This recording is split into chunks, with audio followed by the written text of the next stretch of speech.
نصلی علی رسول الکریم اما بعد اعوذ باللہ من الشیطان الرجیم بسم اللہ الرحمن الرحیم قال اهبطا منها جميعا بعضهم لبعض عدو فإما يأتينكم مني هدى فمن اتبع هدايا فلا يضل ولا يشقى ومن أعرض عن ذكري فإن له معيشة ضنكا ونحشره يوم القيامة أعمى قال ربي لما حشرتني أعمى وقد كنت بصيرا قال كذلك آتتك آياتنا فنسيتها وكذلك اليوم تنسى وَكَذَلِكَ نَجْزِي مَنْ أَسْرَفَ وَلَمْ يُؤْمِنْ بِآيَاتِ رَبِّهِ وَالْعَذَابُ الْآخِرَةِ أَشَدُّ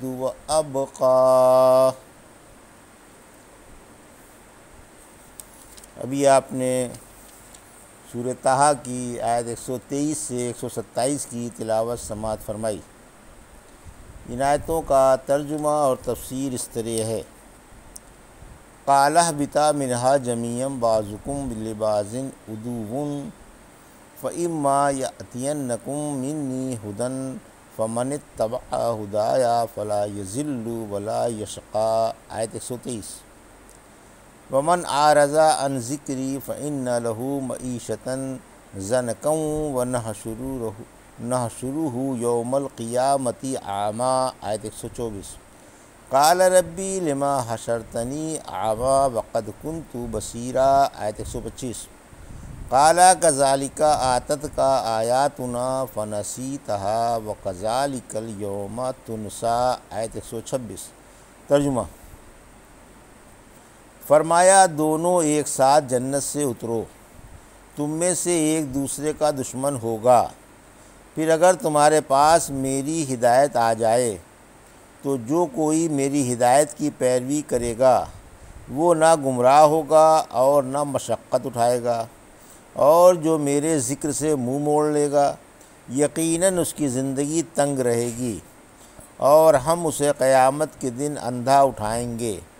وہ پوچھے گا کہ اے رب، تو نے مجھے اندھا کر کے کیوں اٹھایا، حالانکہ میں تو دیکھتا بھالتا تھا۔ حق تعالیٰ فرمائے گا، اسی طرح ہو نالائق تھا، تیرے پاس ہماری آیتیں آئی تھیں مگر تو نے انہیں بھلا دیا تھا، اسی طرح آج تجھے بھی بھلا دیا جائے گا۔ یہ تھا ترجمہ سورہ طٰہٰ کی آیت 123 سے 126 کا تفسیر۔ آیت 123۔ جنت سے نکل جانے کا حکم۔ آدم علیہ السلام، حوا اور ابلیس تینوں کو جنت سے نکل جانے کا حکم ہو گیا کہ تم سب ساتھ ساتھ جنت سے نکل کر دنیا بساؤ۔ سورہ بقرہ میں اس کی تفصیل گزر چکی ہے۔ پھر فرمایا کہ ایک دوسرے کا دشمن ہوگا، یعنی آدم و آدم ذات کے دشمن ابلیس اور ابلیس ذات ہوں گے۔ پاس والی ہدایت سے نبی، رسول اور بیان مراد ہے۔ ہدایت اپنا لینے کے بعد نہ تو دنیا میں کوئی گمراہ ہو سکتا ہے اور نہ آخرت کی سعادتوں سے محروم۔ آیت 124۔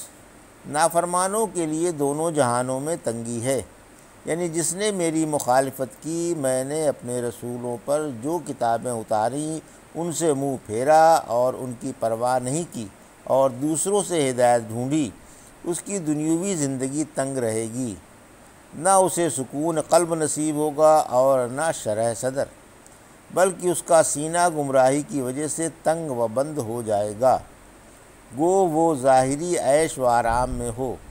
جب اس کا دامان قلب خالص یقین و ہدایت سے محروم ہے تو لامحالہ قلق و ملال اور حیرت و تردد کی عامہ جگہ ہے۔ یہی دنیوی زندگی کی تنگی ہے جس سے بدبختی مراد ہے۔ تنگ زندگی سے کیا مراد ہے؟ ابن عباس فرماتے ہیں، یعنی میں اپنے بندے کو جو کچھ تھوڑا یا بہت دیتا ہوں اور وہ اس میں میرا خوف نہیں رکھتا تو اس میں اسے بھلائی نصیب نہیں ہوتی، یہی زندگی کی تنگی ہے۔ آپ نے یہ بھی فرمایا کہ گمراہوں نے حق سے منہ پھیر لیا جبکہ انہیں دنیا میں خوشحالی میسر تھی اور مغرور ہو گئے، پس حق سے روگردانی ہی دنیوی تنگی ہے۔ یہ اللہ سے بدگمان ہیں اور اسے جھٹلاتے ہیں، لیکن پھر بھی انہیں روزیاں ملتی رہتی ہیں، بلکہ اور فراخی ہو جاتی ہے۔ برے عمل اور گندی روزی دنیوی زندگی کی تنگی ہے۔ دنیا میں ایسے لوگوں کو قبر بھی دبوچتی ہے کہ ادھر کی پسلیاں ادھر اور ادھر کی ادھر آ جاتی ہیں۔ اس کی قسم جس کے ہاتھ میں میری جان ہے، اس پر 99 سانپ مسلط کر دیے جاتے ہیں جو قیامت تک اس کا گوشت نوچتے رہیں گے۔ رحمت عالم صلی اللہ علیہ وسلم نے فرمایا، اس سے قبر کا عذاب مراد ہے۔ قیامت کے دن اندھے کون اٹھیں گے؟ پھر فرمایا کہ ہم اسے قیامت کے دن اندھا اٹھائیں گے، یعنی اس کے پاس کوئی دلیل نہ ہوگی، اسے جہنم ہی جہنم نظر آئے گی۔ ہو سکتا ہے کہ ایسا شخص قبر ہی سے آنکھوں سے اور دل سے اندھا اٹھے۔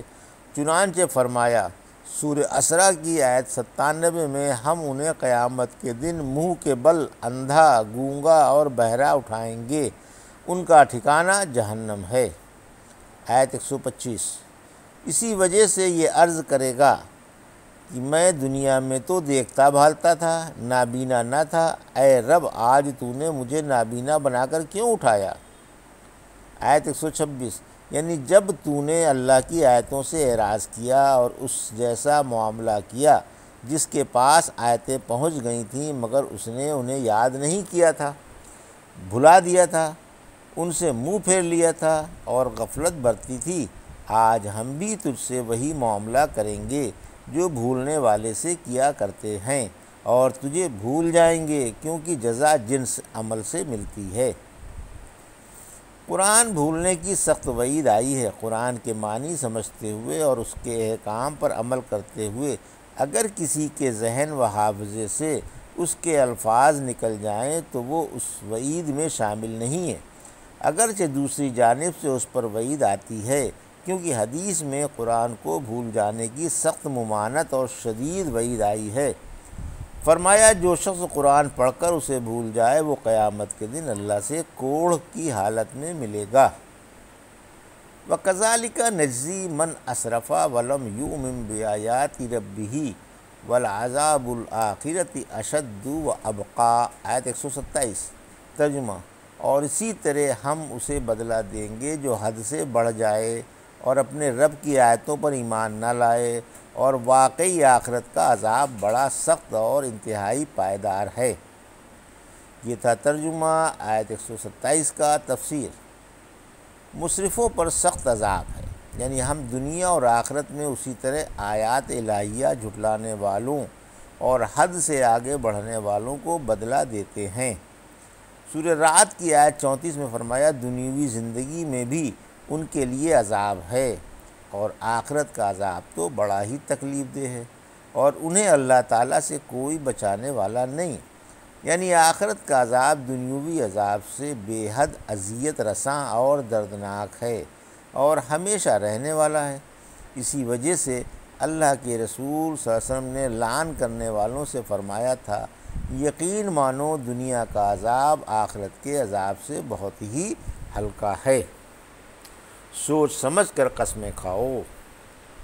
یہ تھا سورہ طٰہٰ کی آیت 123 سے 127 کا ترجمہ اور تفسیر جو بھی آپ نے سماعت فرمائی۔ بارک اللہ لی و لکم فی القرآن الحکیم و نفعنی وایاکم بآیات الذکر الحکیم۔